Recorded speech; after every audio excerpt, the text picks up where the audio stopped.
Chapter 69. The Chair. Blood was dripping from the top of his head and started to trickle down to his eyebrow. He lifted his hand to wipe the blood while holding a dagger made of mud in his other hand. "What did I say? You got us killed, Vorden. Will you shut up, unless you want to fight the damn thing instead?" On the floor in front of Vorden was a single defeated Rataclaw, and next to it was another one unharmed and injured. When Vorden had arrived, he had encountered a Rataclaw out in the wild. Knowing that there were likely more basic beasts in the area and not wanting to attract their attention, Vorden had run into the closest building. It was mainly a large empty warehouse with several broken crates and scrap metal piles all over the place. With only one entrance, he had no choice but to fight. His skills fared him well. Even though he only had the level A1 Earth ability, Vorden was skilled. He placed his hand on the ground early on as soon as he had stepped foot on the planet and had transformed a piece of earth into a dagger. It was the weapon he was most comfortable with. He managed to dodge the rat's attacks at the right time and slice at the beast. The only problem was the rat's skin was tough and Vorden's powers were weak. He didn't have monstrous strength and could only rely on the ability and skill given to him. But eventually, Vorden managed to cause enough damage to hurt the rat significantly, and just as he was delivering the final blow, another Rataclaw had come up behind him. At the last second, he managed to react, but its claws had still sliced the top of his head, causing 3 small marks to appear. "Fine, then. Let me take control of the seat and I'll fight this damned rat." Vorden then left the seat in his mind and allowed Raiden to take his place. It was a pitch-black room with a single chair, and above the chair was a shining white light. The light above the chair was the only source of light in the whole room. When Raiden sat down, he took control of the body. Meanwhile, Vorden walked off into the darkness, and inside was another figure that looked just like Vorden, only they were sitting on the floor swaying backwards and forwards. Their fingers would constantly roll around each other and part of his shirt was in his mouth. "How are you holding up? Are you feeling better?" Vorden asked. "Yeah. Is Quinn going to be okay?" he said as he continued to sway backwards and forwards. "I'm sure he's fine. You know he's special. We all did from the moment we first met him." The other Vorden look-alike then smiled. "Special? Just like Kaser was, and Marlin, and Fufu, but they all died as well." Vorden gulped as he could see the swaying getting faster.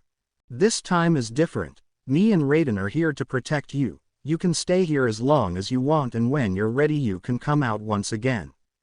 Leave all the talk to me, all the fighting to Raiden, and we can do this together."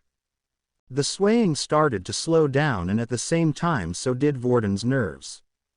As Vorden went to walk back to the seat, he could see that Raiden had already dealt with the beast rather quickly. The rat was covered in several earth spikes that were piercing through its body from the ground. Its back tail had been cut off and black blood was falling from its mouth.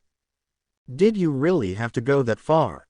Vorden asked. "That cheeky little crap ruined our body. I can't let it get away with that." Raiden then stood up from the chair and allowed Vorden once again to sit in the glowing light in the chair.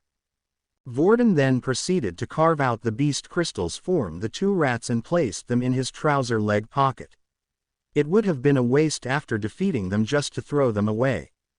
But just as Vorden finished extracting the beast crystal, the sound of clanging was heard from behind.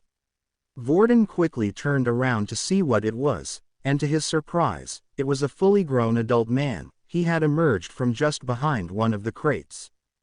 "I come in peace," the man said with his arms lifted up. Although the man quickly put his hands down and started to place his hand around his ribs. Just from looking at him, Vorden could tell straight away the man was a traveler, and a skillful one at that. The equipment he was wearing was at least at the advanced tier beast level, and he had armor all over his body, including 2 short swords on his back.